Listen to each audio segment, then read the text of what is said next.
Montreal has enjoyed the benefits of this huge urban art scene, which has covered walls and murals, employed hundreds of artists, and brought millions of tourists to the town over the years. However, there's a flip side to that coin. We also have a fairly obvious graffiti problem. Before I get into this video, I should point out two things. The first is this is both a morality thing and an art thing. So it's very nuanced and something that I say you're probably going to disagree with. Secondly, most graffiti is painted on public walls, and it's not something that I personally have a lot of experience with. It's not really my form of this stuff. So give me a break here. I'm not pretending to have all the answers. I'm just trying to come at it from a kind of pragmatic, centrist sort of a position.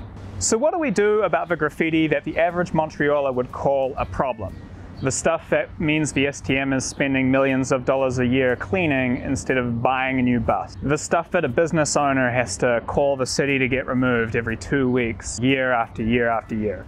Well, over the years, there's been a lot of stupid ideas, that's for sure. I know where we're wasting money or not. There's the whole conversation about banning the sale of spray paint. That constantly comes back every 5-6 years. Somebody has the bright idea to promote that, and then everyone says that that's the solution, not realizing that will provoke an evolution into another material because it's not going to stop. I mean, there's bucket paint, there's fire extinguishers, there's markers, there's etching tools, etching cream, there's diamond tips. So don't think that just because you ban a type of paint that all of a sudden people aren't going to find another way to do it. So tagging is the most obvious graffiti that most people want removed. It's just the, you know, the lines and the name. And yeah, I think it sucks and it looks like shit. But I'm a bit weird. For most people, tagging is a rite of passage. It's kind of like when you're a kid and you start off with like stick figures and the teacher has to label parts so you don't turn out all fucked up or whatever. Dog. You learnt the word dog. It is a dog. Good for you. Please don't shoot the school up. You know, you're just learning how to control your can and what things look like from a distance and that sort of thing. And then almost everyone kind of graduates out of that. Until recently, there wasn't any art school for this stuff. So the thing that so many people hate is actually the early stages of something that so many people love. You're concerned about the tagging and the bombing and all the illegal stuff that happens, then you can't just be like, I like this and I don't like that. You have to understand the whole culture in its fullness to understand what the different motivational factors are, and also to understand the transition that a lot of the people participating in that culture go through as they mature, as they age, or as they travel, whatever it is. They shift. Their reason to do things shifts.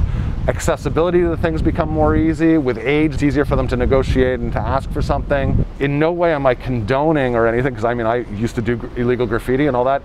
Any graffiti writer will tell you that if you do something illegally, you don't expect it to stay. If it stays, well, you must have got to a good spot. I got a good spot and I win, or somebody's not going to clean it. So in theory, graffiti should never be a problem if it's maintained and cleaned.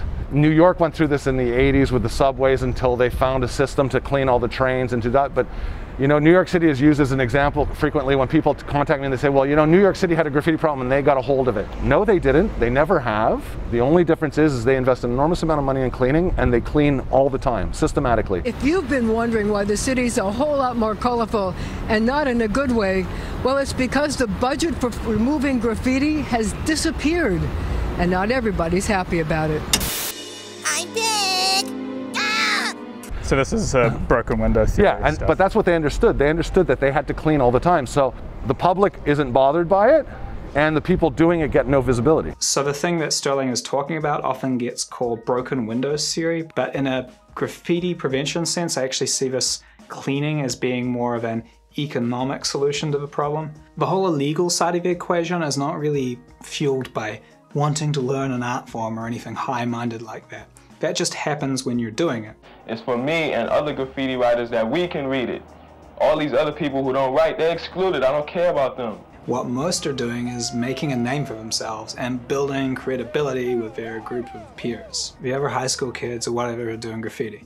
You know, so, oh shit, Bob's, there's a high school kid called Bob out there probably. Oh shit, Bob got up on that roof and he bombed that fucking warehouse. It was huge. Oh my god, he's so cool. Let's all try to suck his dick at once. You know, So if you're a 14-year-old Bob and you want to get your social capital with your friends, popularity at that age, your subculture's social capital comes from the visibility of your graffiti or your tags over time. So you risk $8 in a can of paint, or you risk stealing it, and then you risk being fined and doing community service or whatever to get your visible tag up on some warehouse.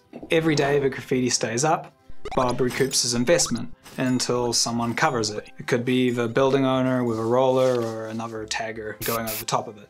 So the problem with the penalty-heavy approach is that it adds to the risk side of the equation, and like a lot of things with risk, it has the effect of increasing reward. These are mostly young men. If Bob was facing jail time for bombing the warehouse as a teenager, oh wow, that's so cool. If you banned spray paint, Bob would sneak it in from Ontario and then, oh cool, Bob got illegal spray paint. Bob would be getting his dick sucked right off his pelvis. So that is why the solution is to focus on the other side of the equation. And that is where the rubber hits the road. It's the return on investment. Instead of increasing the risk, you gotta reduce the reward. You do this by removing the graffiti quickly to prevent the investment that Bob's made being recouped.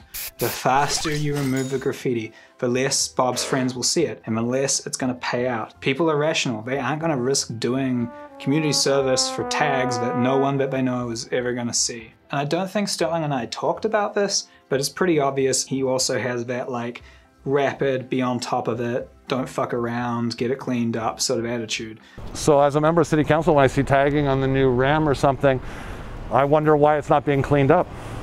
The REM isn't owned by the city, so it's not our responsibility to clean it. And when I look at the highway, and that's the Minister of Transport Quebec, which is also a provincial project and it's being built, the graffiti has never once been cleaned in 5 years and it's just accumulated. We're not allowed to go clean that. So even if we wanted to go clean it, and so we're not allowed to. And it was interesting to hear that there was actually a time when the graffiti cleaning was coordinated in the city. There was a table that grouped together people from Transport Quebec, Hydro Quebec, Bell Canada, Post Canada. There was a concerted effort to come up with a plan on how to proactively clean at the same time, because if you've got 6 different things on this street corner and I clean and the other 5 people don't clean at the same time, then it doesn't look like I cleaned any graffiti there. So unless everyone cleans at the same time, or gives the permission to somebody to clean the other surfaces for them, then it's not done. Sorry. Okay. So. All right. It's hard to understand why this panel isn't functioning anymore between the different levels of government. However, we didn't really get into it because we're both incredibly distracted by that guy on the scooter thing.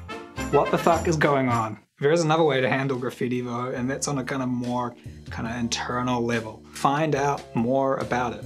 It's one of those things where the more familiar that you get with it, the more it becomes a kind of interesting thing to look at in the city. I've started seeing this a little bit with myself in architecture. Architecture is another form of public art. You know, we really like the classic stuff that we've seen, and it takes a long time for something new to catch on with regular people.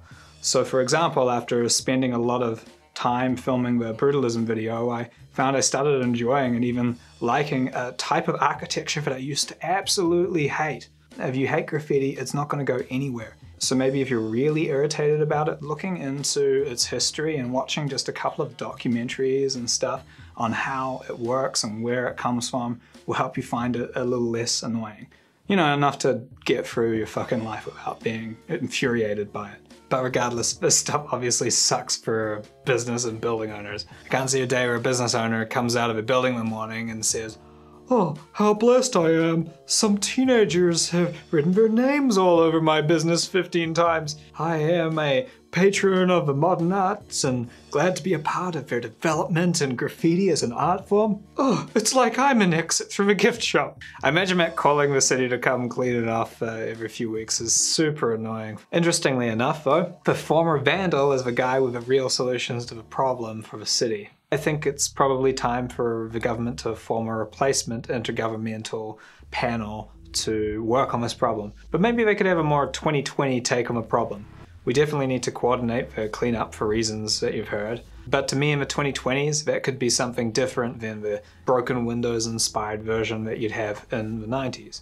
Because nowadays I think a lot of people realize just how talented these punks can be. So why not modernize the painting program, and instead of rollering everything white, pair the thousands of graffiti artists in town with walls and objects that really need painting.